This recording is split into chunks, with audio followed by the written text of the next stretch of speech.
everybody. It's Tuesday and it's your sales meeting. I'm Brandon here. I'm excited about this meeting. We've got me and Chris going to sit down. We're going to talk about the top 10 things that you need to be doing from now until the end of the year to ensure a strong finish to 2020 and a strong start to 2021. But before we get started, let's kick it over to Shelly with Prosperity Lending for your mortgage moment.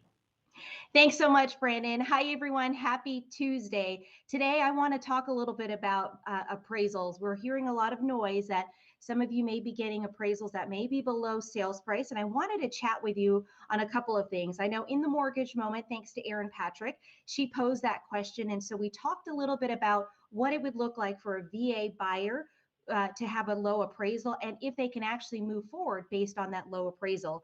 There are other opportunities as well, like if your FHA and conventional appraisals come in low, but know that there's a process that you can go through, which is called a reconsideration. For most lenders, this process allows 48 hours for us to gather the information to rebut basically, or to commit or to provide a rebuttal back to the appraiser. And then the appraiser has another 48 hours to review the documentation and information to basically return the reconsideration back to us. In most cases, what I've seen to be the best success in these reconsiderations is going to be looking over the actual appraisal, reviewing to see how they made adjustments, to see if there's any additional upgrades or anything else that could actually help to increase the adjustments or value. Also, if something was pending when the appraiser actually inspected the property, but now has closed, we can actually look to use that as an additional comp, now as a closed comp, which will weigh heavily on that reconsideration. If you have any questions on this, please feel free to reach out to one of our Prosperity Lending loan officers. Something else as far as to prepare for these appraisals to be better once prior to actually getting the appraiser out there. This is something that new construction and new builders actually do when we order our appraisals.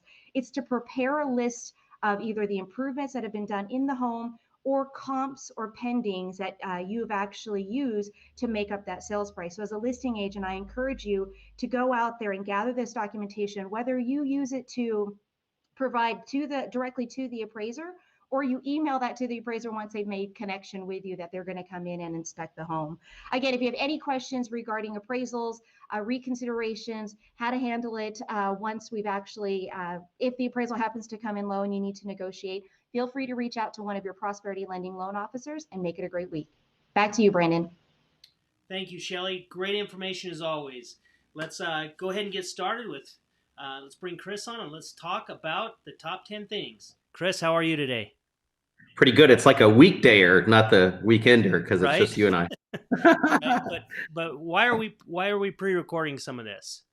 Can you tell them? So, Brandon, of course, over this last week, we notified everyone that we had closed down the Southwest office to take full safety measures. We had some folks that got COVID, and ironically, they got COVID outside of the office, and it just so happened that they found out why they were in the office. And so, it's weird. It's weird having to go through it and to take the precautions, but we spent a lot of time early on in the year setting up safety measures as we did the shutdown, sign in and sign outs in the offices, of wearing our masks and having the office cleaned on a regular basis. And all of that was done because of this, right? Because we knew this would happen. And so we all have quarantined ourselves until we got tested. And during the testing, I actually went down and, I was afraid that they were going to stick that Q-tip all the way up into my brain. But they don't do that anymore, thank goodness. Unless you went where Janet goes, and don't go there. but I went free though.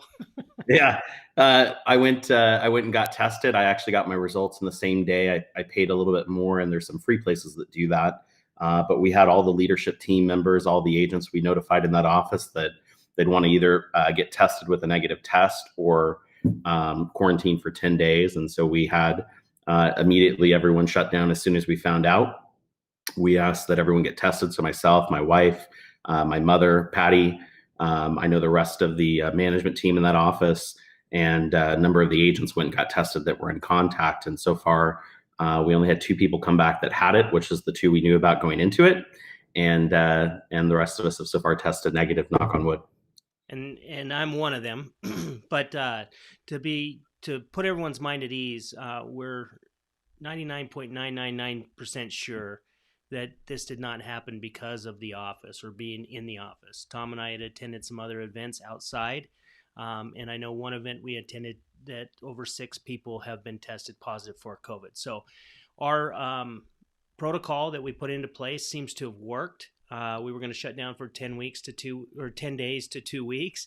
But after the testing and stuff, we've identified that just myself and Tom have it, and no one else has tested positive for it yet. So, and hopefully won't. And so we're going to go ahead and open the office back up effective today, Tuesday. So, back to the thing, making sure that you are wearing your mask, practicing social distancing, all the things that have protected us this far, and make sure that you sign in to the office and out when you go in and out of these offices. That was a big thing that really helped us out in the regards that we were able to notify everyone that we had record of being in the office so they could go and get tested.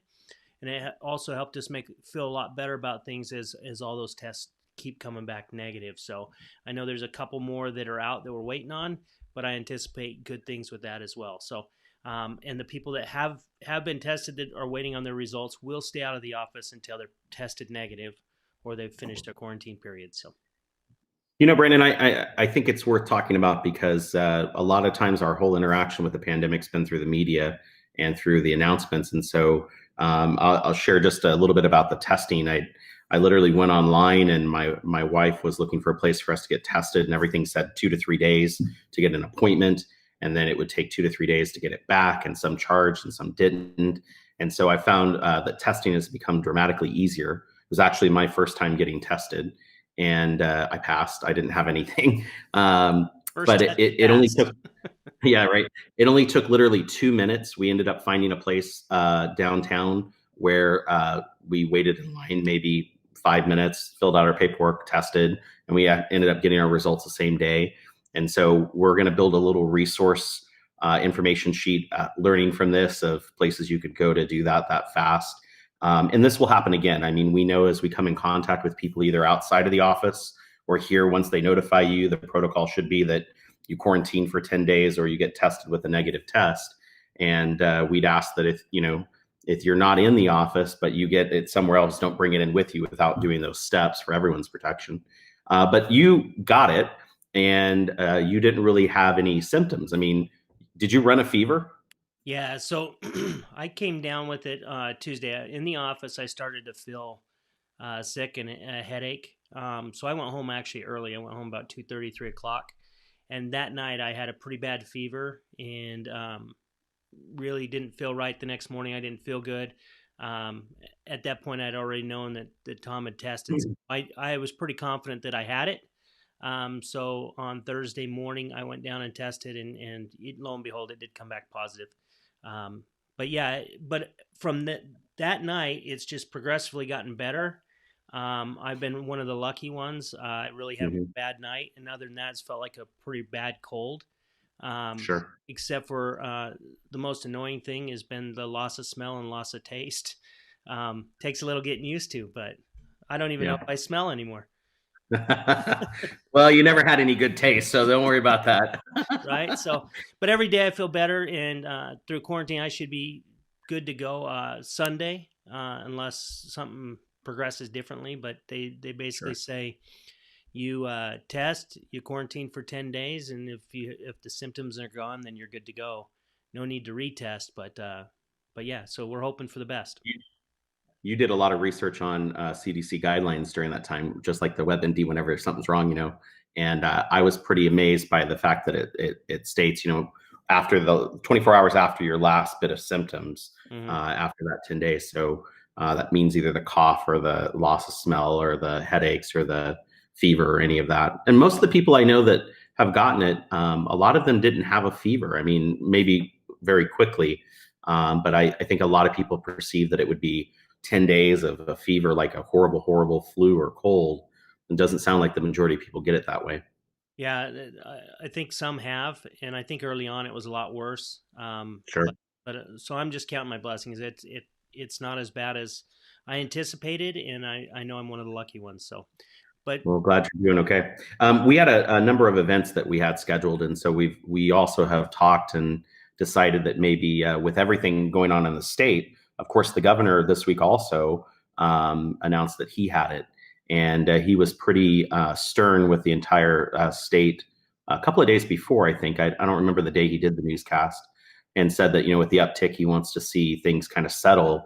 And if he doesn't see what he likes, then we could see another, restrictions on what we can and can't do. And so based on those facts and the timeline around the holidays, we've actually moved a couple of events to virtual. Yeah. And so what those events were are the big one. breakfast. Yeah, the big one I was excited about was the next week's. We were going to do the business planning breakfast. Yeah. So we're going to do that in lieu of the sales meeting and take like 3 or 4 hours and really just do a workshop.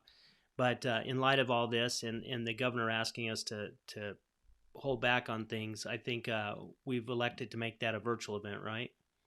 Yeah, so we're going to make some micro sessions where, you can come and participate, get the information, have a little time to kind of digest it, and then, really still have a great business planning session, but we'll do it virtually, just like this.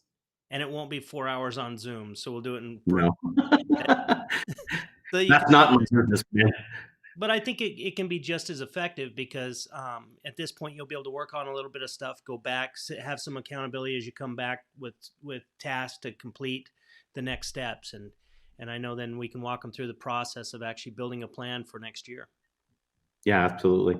Unfortunately, we also had to cancel Paper and Pancakes, which I know Janet has been in planning mode for quite a while on that, and it's always a great event from which she's talked about. But just for everyone's safety and the safety of that office, they did cancel that event.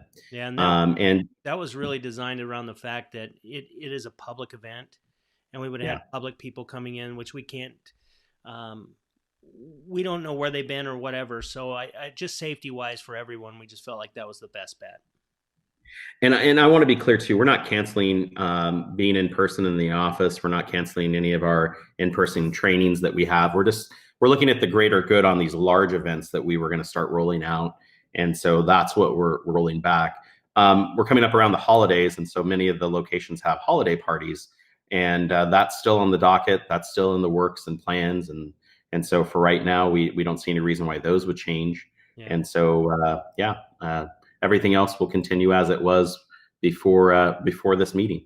Yeah, the past years we've done a large company-wide Christmas party or holiday party.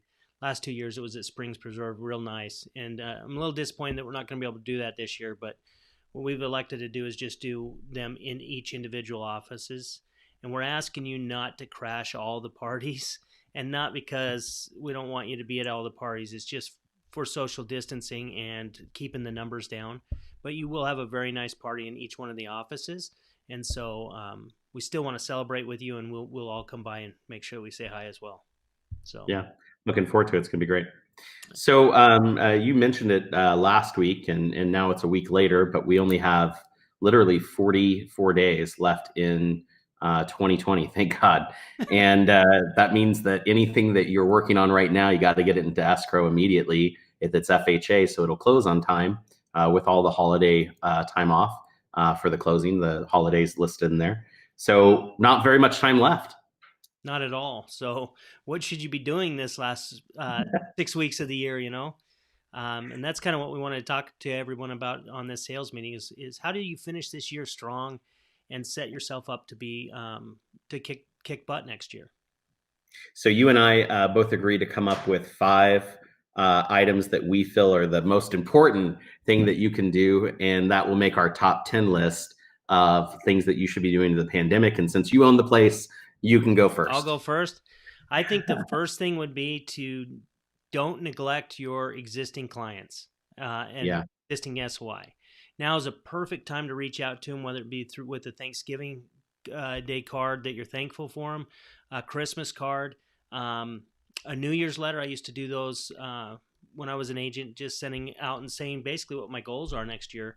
My goal is to help 50 families, and I'd really appreciate your help. And something like that, just touch base with them, make calls to them, whatever it is. There's business to be had right there in that group of people on your list. Have you ever noticed, I know I've done this, and I'm going to say it publicly, but I've forgotten about clients. I've literally sold a house to somebody, had a great experience, and then I forgot them. And years later, found them again. And so when you say, don't neglect your past clients, don't be like me. And I think that's important because when you do get busy and things are going great and the market's hot and all these things are going on, you'll be surprised what you forget 3 years from now. Yeah, so this is kind of an embarrassing story, but it shows we're all human. I had a database when I was in Utah. I'm from Salt Lake, so that's where I got the majority of my business.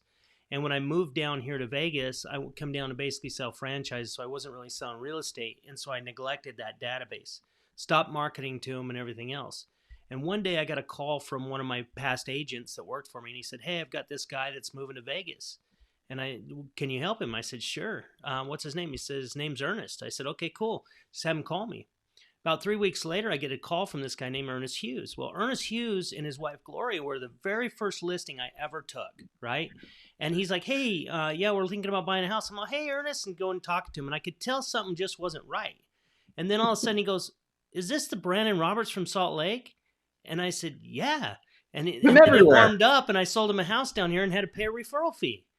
I mean, Oh, so at least he came back to me, but I dropped the ball there. So you never yeah. know.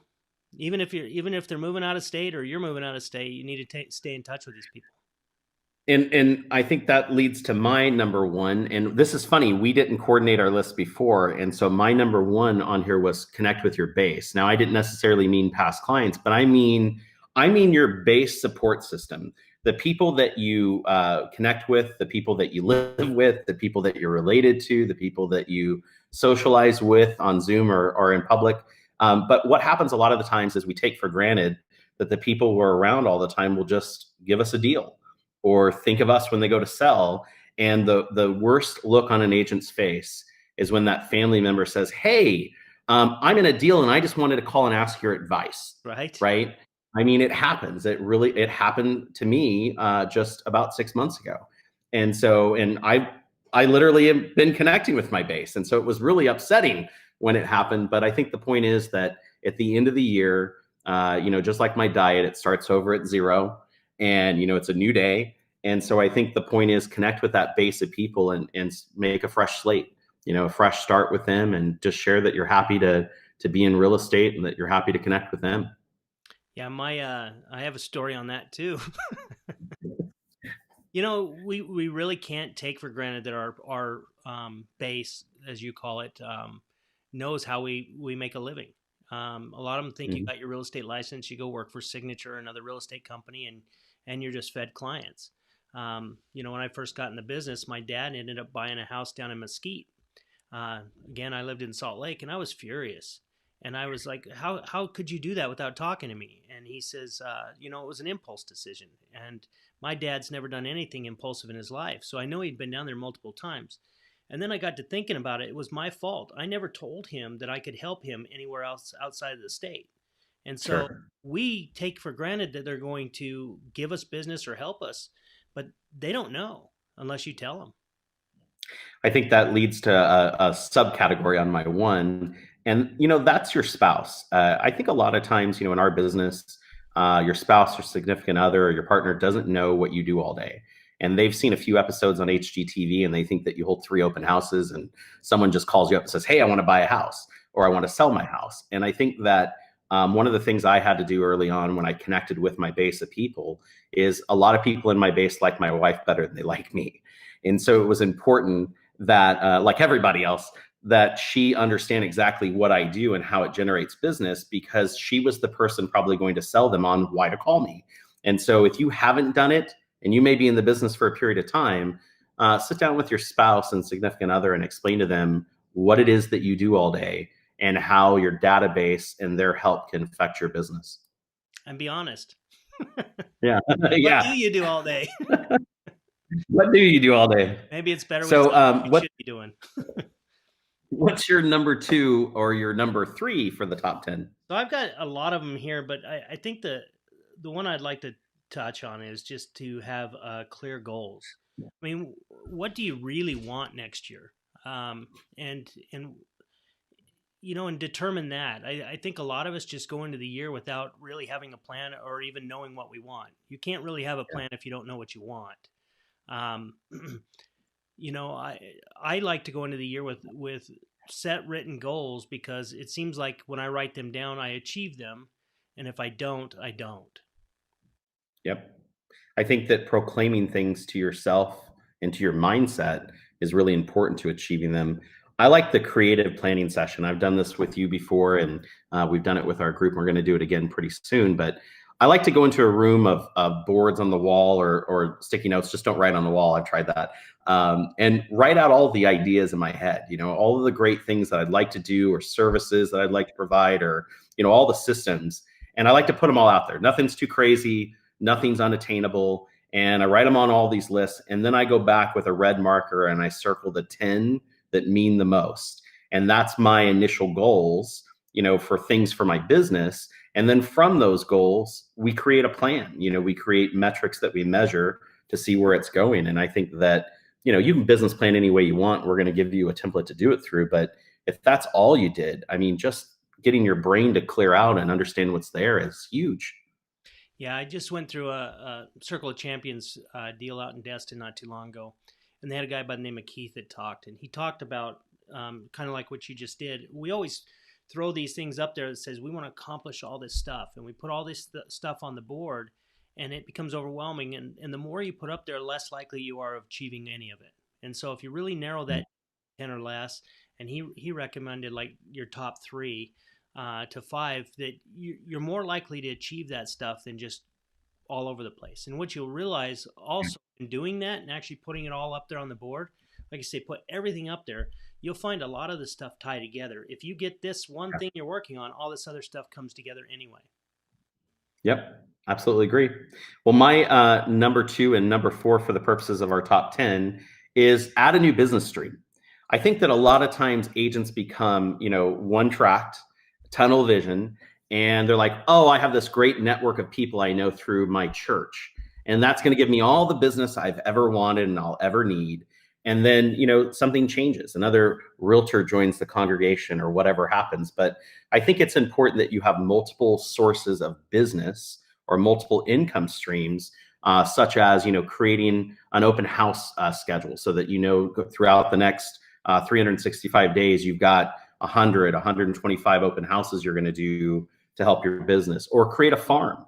I love having a farm where I know that every year, if I do good activities, I'm going to create income from it, or just anything. We have plenty of people here at the company to help you find new business streams. But if you're not adding something every year, your business will become stagnant and you'll lose business. Yeah, I think it's important to have 7 to 11 different streams of income. And what I mean by that, it's not like, hey, we want you to go sign up for multi-level and get a paper route, a waitress. It's about diversifying your business, because if all you do is work for sell-by owners and you're knocking it dead this year, you're just doing great on that. The market changes and things are selling, and the FSBO doesn't need you, or all you do is work expireds, and all of a sudden now nothing's expiring. You're out of business, so you do have to diversify. And I know in the academy I always talk about aggressive prospecting and passive prospecting, and you've got to have a component of that. Aggressive prospecting is one of those, some of those components. Otherwise, you have no control over your business. That kind of leads me into my next one, which is prospect. Now is not the time to let up on looking for business. Now is the time to push. Less agents are working now. People might say, well, there's less buyers. Well, the buyers that are out there are serious. The sellers that are listing with you are serious. But we also know that everything we do today sets us up to get paid in 30, 60, 90 days. So if you stop working now, you're going to have a dry first quarter. You and I coach a lot of agents respectively between us. And one of the things I see is usually agents wait until it's a problem to start coaching or to start prospecting. Mm-hmm. And we know that if I sell a client today, like we just said at the beginning of the sales meeting, I'm going to get a result 40 days from now or 45 days from now. And so the one thing you can't stop doing ever is prospecting, because if you want steady paychecks in real estate, it always comes back to one thing: is you didn't call enough people, you didn't make enough contacts, and you didn't have a good prospecting plan. That's why you have no money coming in. And you've said it a couple of times recently on calls that we had. Why is it that when I'm prospecting, business happens that I didn't get from prospecting? Because you're doing activities that are focused on, and momentum happens. The real estate gods. If you work, they will shine on you. When you work, it happens. My number 6 is kind of a business planning activity that I've done every year at the end of each year, and that's recap what happened.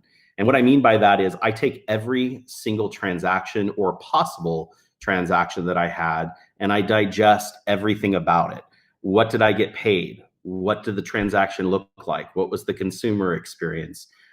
Where did the client come from?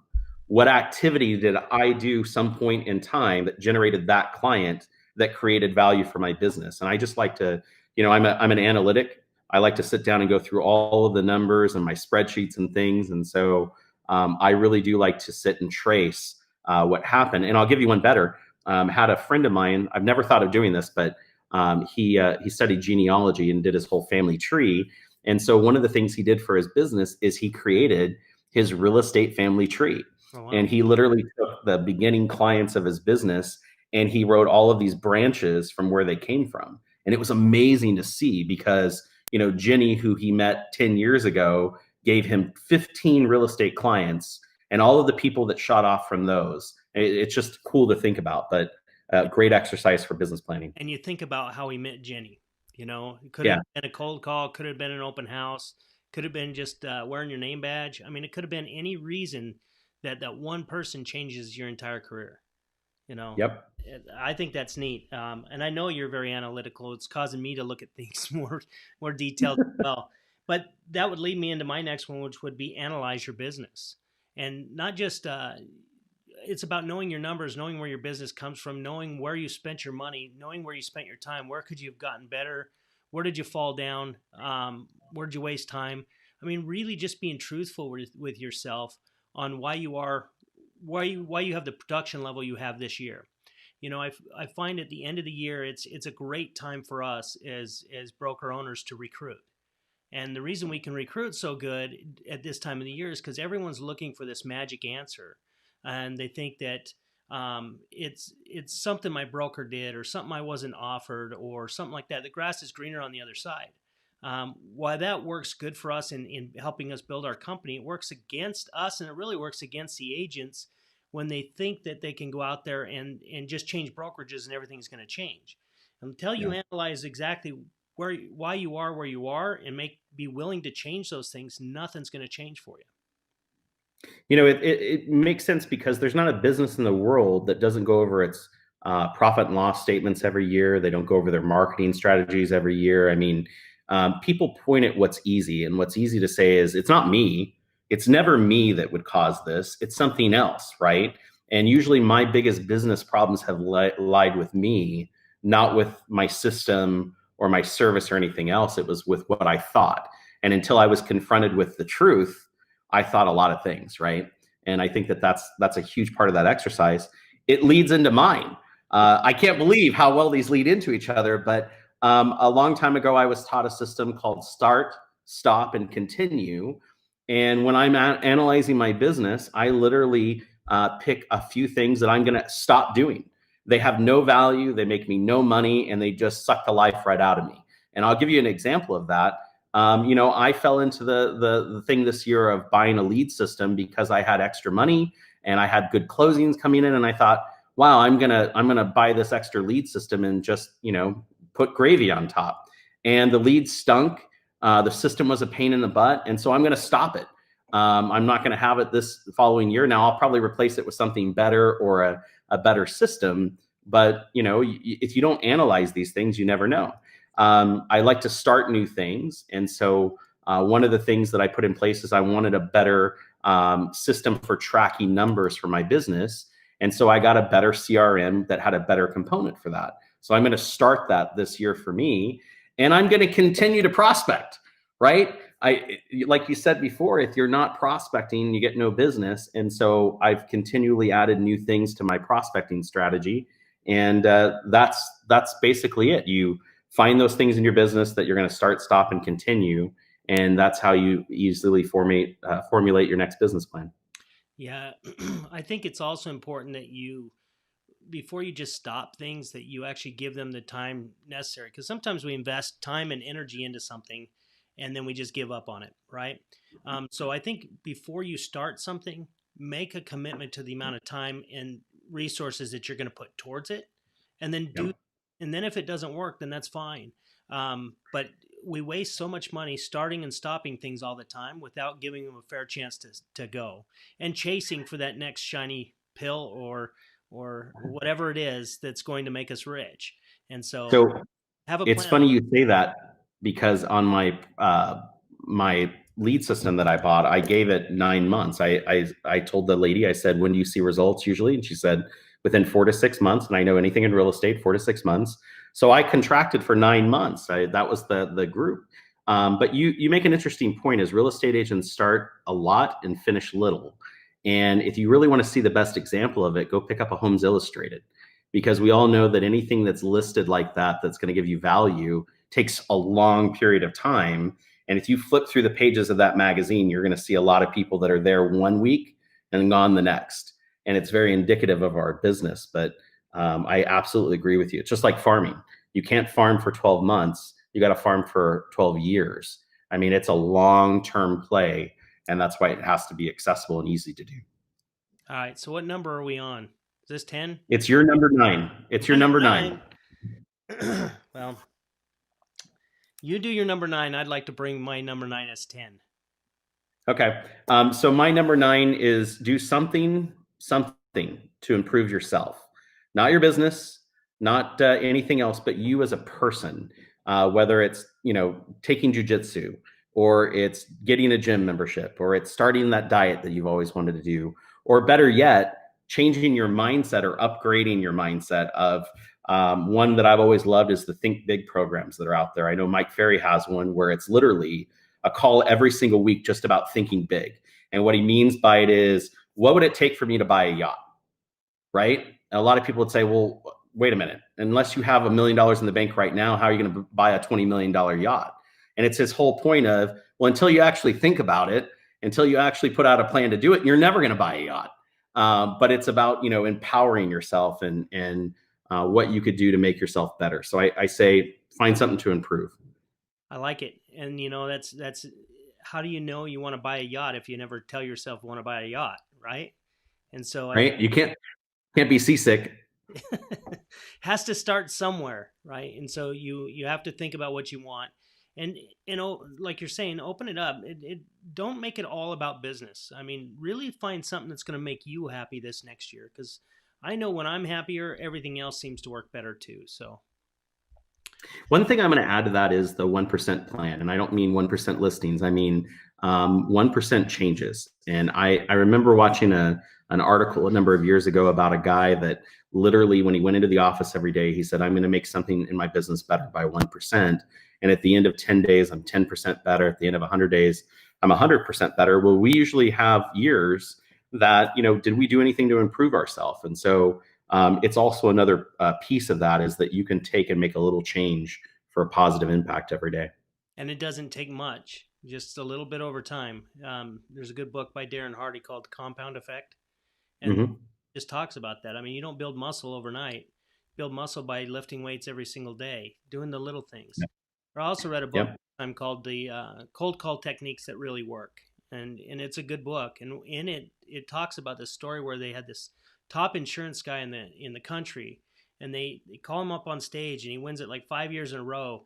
And at the end, this guy asks him, he says, what is it that makes you different than everybody else? Why is it that you are continually the top guy? He goes, one more call. And the guy goes, what? He goes, at night, before I go home, when I put my jacket on, I sit down and I make one more call. Every single day, he makes one more contact when everyone else is leaving. And that made the difference for him. So it's huge. It's huge. Love it. All right. So number 10. I think not only is it important for you to set your goals and stuff, I think it's important that you share them.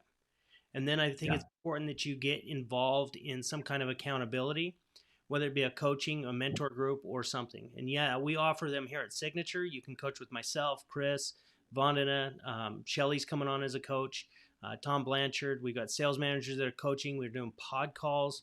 We're doing all kinds of things designed to really take everybody's business to the next level. Yep. One of the mandates that we made when you first came on was the fact that we were going to raise the professionalism of our brokerages, help everyone elevate. And part of that is doing that through this coaching and stuff. And I'm coaching 4 people now. I know you're coaching a bunch, and I think we got about 15 or 20 people between pods and coaching. And what I'm seeing is that everyone that's in the coaching, their production is going up. And now it's not a magic thing like, okay, what's Brandon going to tell me that's going to make everything go? And why wouldn't he just tell me as his agent? Because I'm one of his agents. I share with you guys everything. We share with you guys everything. The key is to have that one-on-one time where you commit to do things and you're held accountable, which pushes you to other levels. If you don't, if you're not accountable to anybody, then it's very easy for you not to go to work. It's very easy for you to blow off your calls. It's very easy to kind of go astray. So I would say get involved in the Signature coaching or find another coach or accountability partner or something. But I think that's key to being successful and pushing yourself to that next level next year. I think a great point about that is that, I think about every aspect of my professional life. I've had a coach or a mentor, someone who's kind of driven me to that next level. And I've had multiple, not just one at some cases. And I think that I hear a lot of times agents say, well, I'm doing really good. I don't need that. Well, that's like a professional NBA player saying, well, I'm making $50 million a year. We don't need anyone to lead the team, right? That doesn't happen. There's always a coach. There's always someone there who's steering everybody in that direction, regardless of what level of success they're at right now, because there's always a next step. The cool thing about the reason why I'm a realtor and the reason why I do this as a business is there's no limit to what I can do.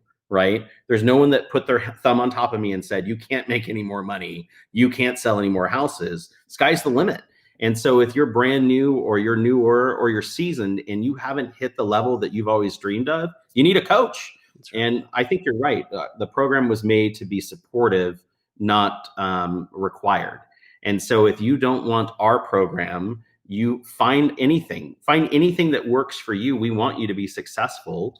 But we wanted you to be successful here first. So that's why we put the program right here, easily accessible to you. But no matter what you do, get a coach, get a helper. Right. And there is a cost for it. And I know I've had a lot of agents say, I'm interested in the coaching. As soon as you say there's a cost for it, they're like, well, I don't want it.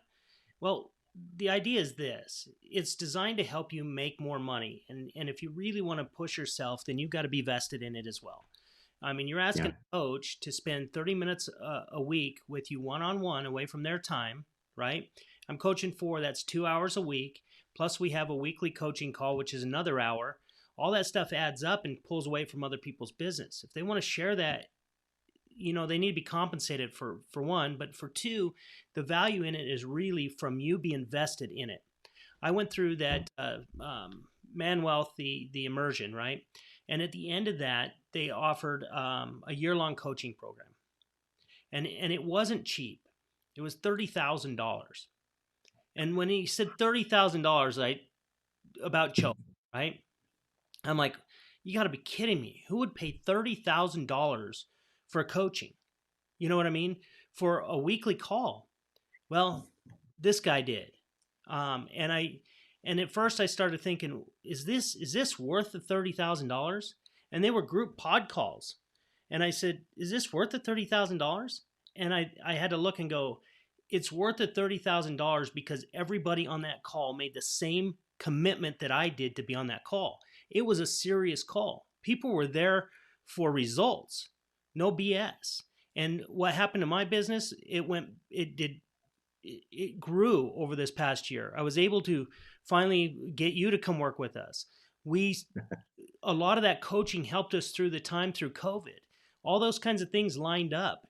And the idea is I was with like-minded people to help raise and elevate you and to point out things in your business or things that you're doing that maybe aren't healthy in your business. And then when you make a commitment to them, you're more likely to do what? show up with it complete. And so we're not asking for $30,000. In fact, we're tying it to a commission. It's a small percentage split to the coach when you do it. So if you don't sell anything, you don't pay anything. It's not like these other coaches where it's $1,000 a month. Whether you do anything or not, you're paying that $1,000 a month and you have a year-long contract. We're very flexible. We're going to put you with the coach that's going to work for you. You sit down with me and I'm not the right coach, we'll move you to another one. Maybe Chris is a better coach or whatever. But it starts with an initial interview and conversation to find out what you're looking for, because we're all a little bit different and we all coach a little bit different. So just know that that is an option for you at the company if you want to take advantage of it. If not, I strongly suggest that you take a look and see what else is out there to push and help you grow. Yeah, and I think that, all of these things that you and I have talked about today have come from our coaches, our mentors, people that we've put our trust into to make us better. And so it's amazing how that information disseminates down through your experiences to others that you want to help. And so I think that's the value of why I participated. I maybe that year when I coached 10 years ago, I didn't see an immediate value, but I sure see it now. And I sure see the residuals that it's paid off of and brought me through the time. And so just like transactions, if I'm not prospecting today, if I'm not creating value today, I won't get paid later. That's right. So, hey, that was a pretty easy sales meeting.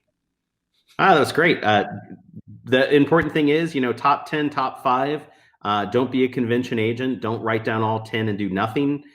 We hope that you take something from it, implement it into your business. And again, coaching aside and mentorship aside, if you have any questions on what we talked about, Brandon and I are always here, and all of the managers are there to provide you with information and do what we can to support you. So 45 days left. Let's make them count. Right. And watch for those business planning workshops. Those are going to be a great thing. It's going to be a great process to go through, and it'll allow us also to have conversations with you to see if coaching might be right for you, or a pod call might be right for you, or what we can do to help you guys grow your business. It may not be weekly coaching calls. It just may be a quarterly check-in. But we want you to succeed this next year, but it starts with a commitment from you. So cool. All right. Well, I guess we're going to have a sales meeting next week, right?